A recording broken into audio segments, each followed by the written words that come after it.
Long before Edinburgh's skyline grew its crown of spires, there was a rough little Brythonic outpost called Nowid Treb, the new settlement. The locals would later call it Niddrie, a place that somehow always managed to be new no matter how many centuries tried to bury it.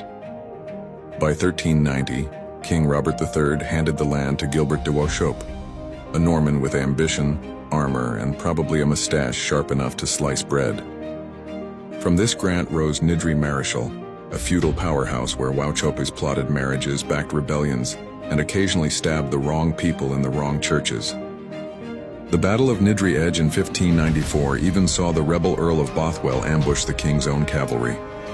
Only in Scotland could a suburb's origin story read like the pilot episode of Game of Thrones. For centuries, Niddrie drifted between romantic farmland and gentle aristocratic theatrics.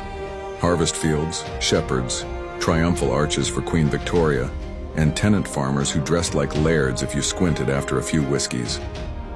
Then the 1800s hit, and the ground beneath Niddrie whispered the word coal. The Wauchopes listened. The industrial boom arrived like a punch.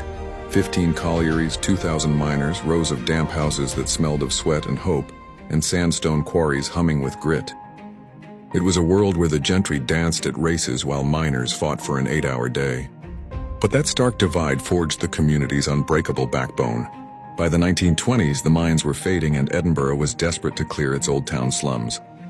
The city bought up the Wauchope lands, planting the Niddrie Mains estate, a hard-edged, straight-line scheme that became home to thousands. The old manor fell into ruin, the people never.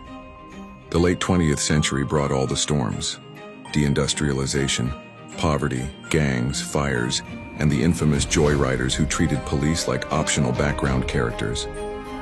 Yet while headlines screamed chaos, the community built art centers, festivals, and solidarity in the rubble. Niddrie learned the old secret: if life won't give you peace, make art loud enough to drown it out. And then came the rebuild. From the 2000s onward, the place rose again. Schools, parks, home zones, cafes, housing projects, and new green pockets stitched across old scars. By 2025, private developers and city planners were drawing blueprints for a brighter chapter, even as bonfire night battles reminded everyone that progress never comes quiet. Today, Niddrie is exactly what it's always been: a settlement that refuses to stay still. A place forged by kings, miners, rebels, artists, and everyday fighters. A place that keeps getting knocked down and keeps standing back up new again.